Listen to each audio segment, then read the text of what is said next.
Olá, meu nome é Wellington, sou advogado e hoje eu vou explicar o caminho de um processo criminal. Primeiramente, é preciso destacar alguns pontos. Existem fases. Então, a primeira fase que antecede o processo criminal, ela é a fase de investigação. É aberto um inquérito para apurar a infração penal, ouvir os responsáveis, as vítimas e as testemunhas, e a partir disso é elaborado um relatório final que é encaminhado ao Ministério Público para oferecer ou não a ação penal a partir dos elementos colhidos no inquérito. Então, quando há uma investigação, a pessoa ela é intimada a comparecer à delegacia para prestar seus esclarecimentos. O réu ele não é obrigado a comparecer, na verdade o investigado não é obrigado a comparecer, pode comparecer ou não. O não comparecimento será considerado como silêncio, não será considerado em prejuízo do investigado. Porém, a vítima, é importante que ela compareça, ela deve comparecer até para que haja o andamento, e a testemunha também, ou as testemunhas, a depender do caso. Com o envio desse relatório final e a apresentação da ação penal, há o recebimento da denúncia e o réu é citado para apresentar resposta à acusação em 10 dias. E nessa resposta à acusação, ele deve oferecer as suas razões, se quiser, indicar as testemunhas para a sua defesa ou considerar as próprias testemunhas da acusação do Ministério Público, e a partir disso é agendada a audiência de instrução e julgamento. Isso se não houver na resposta à acusação algum empecilho para a continuidade da ação penal. Por exemplo, se a conduta for manifestamente atípica, ou seja, não constituir crime, se tiver agido em legítima defesa. Mesmo assim, às vezes, não raro, na verdade, na maioria dos casos, é meio que padrão isso, o juiz mantém a denúncia e dá andamento, mesmo a pessoa dizendo que agiu em legítima defesa, juntando provas, documentos, etc., os juízes têm uma má vontade com a defesa e eles dão andamento à ação penal para que isso seja melhor esclarecido sobre o crivo do contraditório, ou seja, em audiência de instrução, debates e julgamentos. E aí, agendada essa audiência, o réu pode ou não comparecer, também é uma escolha dele, tá? O não comparecimento também é considerado como silêncio, é considerado em prejuízo.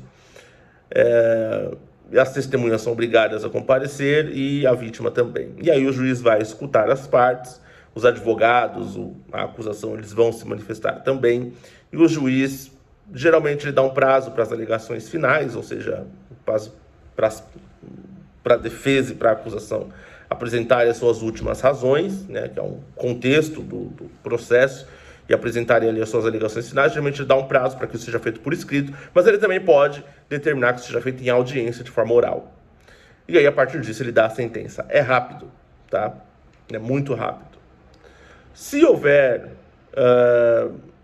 se a defesa, por exemplo, descobrir provas novas, pode requerer perícia, perícia em documento, perícia em provas que foram obtidas no âmbito da investigação e que instruem a ação penal pelo Ministério Público.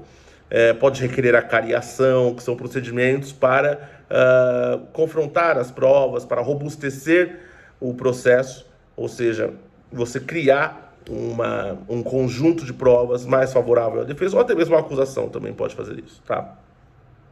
Mas geralmente isso não acontece, a menos que, assim, em processos complexos tende a acontecer, processo que você tem quebra de sigilo bancário, telefônico, telemático, cadeia de custódia, você precisa analisar, dependendo do que tiver ali, provas digitais. Então, quanto mais complexo for, maiores são as chances de haver ali requerimentos para a apuração da idoneidade, da integridade dessas provas, tá? Então, isso pode acontecer no meio disso tudo. Mas geralmente os processos são simples, então eles transcorrem dessa forma que eu falei. E aí o juiz dá a sentença. E aí dessa sentença, dependendo do seu conteúdo, vai caber apelação, que tanto para a defesa quanto para a acusação, dependendo de quem ficar insatisfeito com o conteúdo da sentença. Às vezes o juiz ele não condena por um crime, condena por um crime mais brando, que ele entende que seja melhor adequado àquela situação, né, aos fatos que foram demonstrados no processo, o Ministério Público fica descontente e recorre para que aquela desclassificação seja revista para que o tribunal atenda aos interesses do Ministério Público. Ou às vezes a pessoa é condenada, a defesa pretende a absolvição, ou pretende que seja avaliado ali alguma nulidade ou alguma prova que é nula e aí pretende rever isso. Também recorre ao tribunal para que o tribunal faça a reanálise do caso, para que o tribunal aprecie se a sentença está adequada ou não às provas dos autos. E aí, da apelação, isso vai para o tribunal faz um julgamento colegiado com os desembargadores, e aí desse julgamento você tem o acórdão, que pode ser favorável ou não.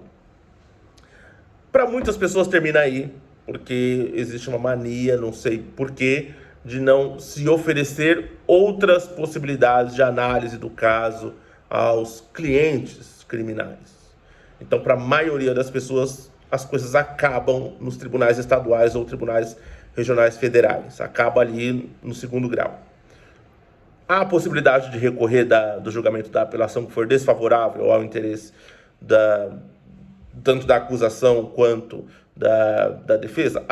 E esses recursos devem ser remetidos ao Superior Tribunal de Justiça, STJ, ou ao Supremo Tribunal Federal, ou a ambos, dependendo ali da questão que for suscitada.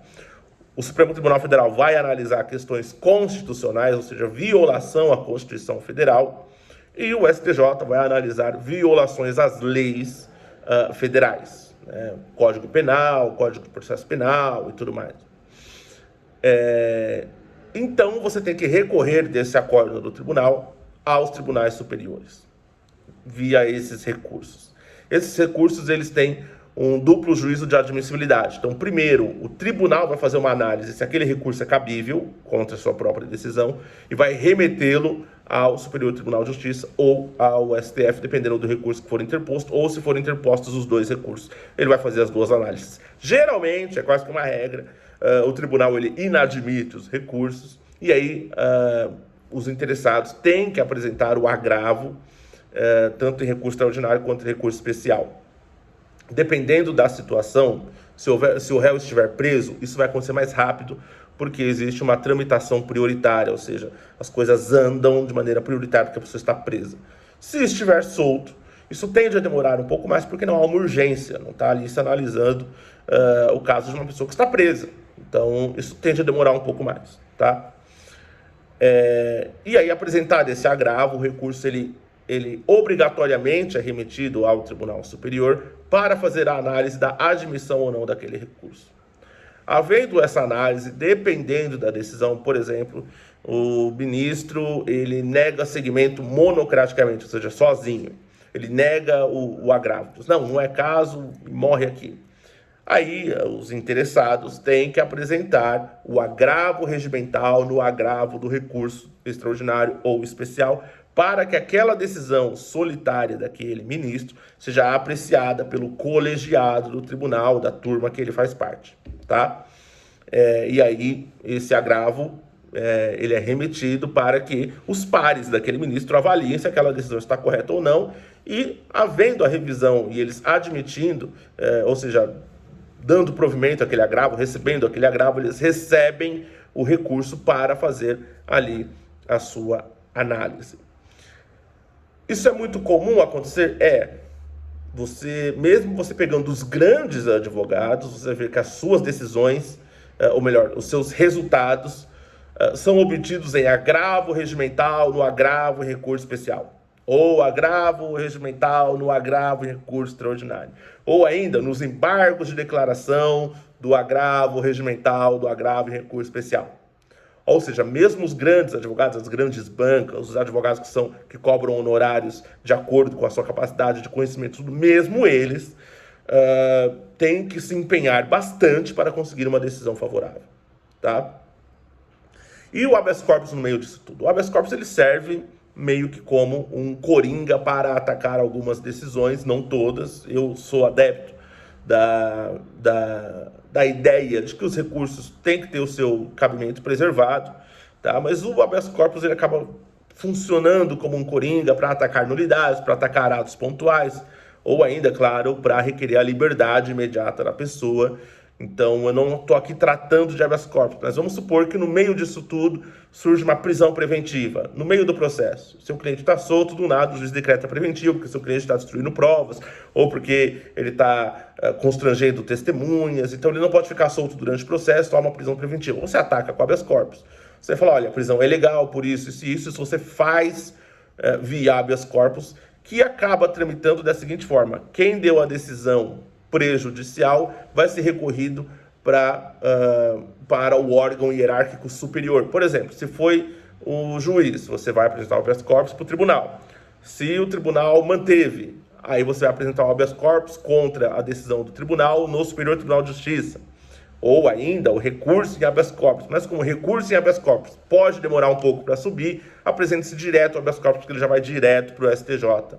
Então, por isso, acaba se admitindo o habeas corpus nessas hipóteses, porque é uma tramitação mais rápida e a pessoa está presa. Então, é uma questão urgente, tá? E também serve como um coringa para atacar nulidades. Então, o juiz fez alguma cagada, você ataca via habeas corpus para falar, olha, essa cagada pode resultar na prisão ou condenação. Então, cabe aqui o habeas corpus para o tribunal rever. Várias decisões apreciando nulidades foram adotadas em habeas corpus, ou em agravos em habeas corpus, ou em agravos em recurso em habeas corpus e tudo mais. Então, como você já entendeu a sistemática, você entende que, por exemplo, se uma decisão foi adotada no agravo em recurso em habeas corpus, é porque o recurso em habeas corpus não foi conhecido, o ministro, monocraticamente, por exemplo, ele decidiu por não querer saber do seu recurso em habeas corpus, o recurso ordinário.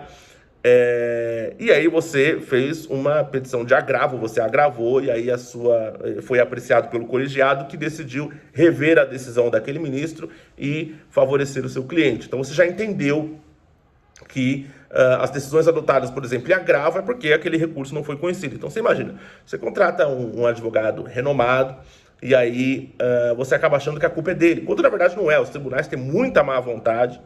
Na verdade, eu até acho que é uma questão de vamos ver se isso é importante mesmo, vamos ver se ele recorre, né? É uma ideia, tipo assim, vamos tentar matar trabalho. Se a parte de recorrer a gente aprecia, né? Infelizmente, isso tornou uma mania, tá? Então você vai perceber que mesmo os grandes advogados têm dificuldades em obter decisões favoráveis, porque tem que ficar recorrendo, porque existe uma cultura, enfim, de manutenção de prisões, de uma cultura até que eu critico, que é a cultura de despachante do Ministério Público. Então tudo que o Ministério Público, os juízes vão lá e vão dando, até que alguém presta atenção, vê que tem uma ilegalidade e decide corrigir aquilo, tá? E se nada disso, assim, se tudo isso que foi feito, nada der certo, a condenação for mantida e tudo mais, aí a decisão vai transitar em julgado. Vamos supor que do agravo, no agravo regimental do agravo em recurso extraordinário, não dê provimento, fique por isso mesmo, não há mais como recorrer. Você pode recorrer às instâncias internacionais, pode apresentar suas petições de violação de direitos humanos e tudo mais, mas elas não têm um efeito concreto, né? Enfim, vocês viram o caso Lula, por exemplo. Eles apresentaram petições de âmbito internacional que não tiveram efeito concreto. A ONU recomendou a soltura. Ela não consegue violar a soberania, entende? Então, acaba aí, tá? E aí, uma hora tem que acabar o processo, é fato. E aí, quando ele acaba, ele transita em julgado, porque não há mais recursos a serem apresentados. Não dá para você ficar, por exemplo, apresentando habeas corpus, enfim, né? E aí transita em julgado, e aí a sentença, ou seja, a condenação que for mantida, ela vai ser enviada para início da execução. A pessoa vai ser intimada, se for no semiaberto, hoje, né, a partir de 2022, ela tem que ser intimada para espontaneamente comparecer, do contrário, é expedido mandado de prisão, e aí a pessoa fica sujeita à captura. E aí, o que dá para fazer depois disso? Revisão criminal. A revisão criminal, ela visa fazer uma reapreciação do seu processo mediante a apresentação de prova nova ou uma simples reanálise quando, por exemplo, há algum erro ali. É possível disso acontecer? Porém, também há uma má vontade na apreciação da revisão criminal sem prova nova. A revisão está lá no artigo 621 do Código de Processo Penal e tem incisos. O inciso 1, por exemplo, ele prevê a revisão criminal em caso de erro, né, tá? Erro do processo, ou até alguma atualização. Por exemplo, o crime foi descriminalizado. A pessoa foi condenada por aborto e o aborto é legalizado no Brasil, foi descriminalizado. A pessoa vai ser solta, entende? Isso pode ser feito via revisão criminal ou uma mera petição. Ou ainda, descobre-se que o depoimento é falso. Você apresenta prova nova desse depoimento falso, tá? Se, evidentemente, isso foi substancial para a condenação. E aí, a partir da revisão criminal, você permite uma reapreciação do caso pelo tribunal que deu a decisão condenatória. Por exemplo, se foi absolvido em primeiro grau e condenado pelo Tribunal de Justiça, se essa condenação foi mantida, é o Tribunal de Justiça que vai analisar, tá? E aí apresentada a revisão criminal para o mesmo Tribunal de Justiça para falar, olha, vocês erraram aqui, a tipificação não era essa, olha, deixaram passar essa prova aqui, há um erro aqui, há uma nulidade aqui. Isso pode ser feito via revisão criminal, entende? Então, depois da revisão criminal, o que cabe? Mais nada. Tá? Assim, nada, aí é cuidar da execução, tentar preservar ao máximo os direitos da pessoa presa, cuidar dos benefícios, dos cálculos e tudo mais, e a pessoa cumpre ali e paga o que deve à sociedade, ok? Acho que ficou explicado basicamente o caminho de um processo. Quem vê esse vídeo acho que vai conseguir compreender, né? A regra deve ser o acompanhamento do processo, responder o processo em liberdade, tá? E a pessoa estando presa, o processo ele tramita com maior rapidez por conta da pessoa estar presa, a liberdade dela já está cerceada, tá bom? Não vou entrar aqui em casos específicos. O júri, por exemplo, é muito diferente, tá? No júri você tem duas fases. Então você tem primeiro a fase de análise, se aquilo é caso de ir a plenário a júri ou não. E aí o juiz ele acaba pronunciando, levando a júri, ou não pronunciando, dizendo que aquilo não é caso de júri. Então, não estou aqui tratando do caso do júri, estou aqui tratando do caso procedimento comum, tá? Esse é o vídeo de hoje, fiquem com Deus. Dúvidas, críticas, ameaças, comentários, link, contato na descrição. Até a próxima.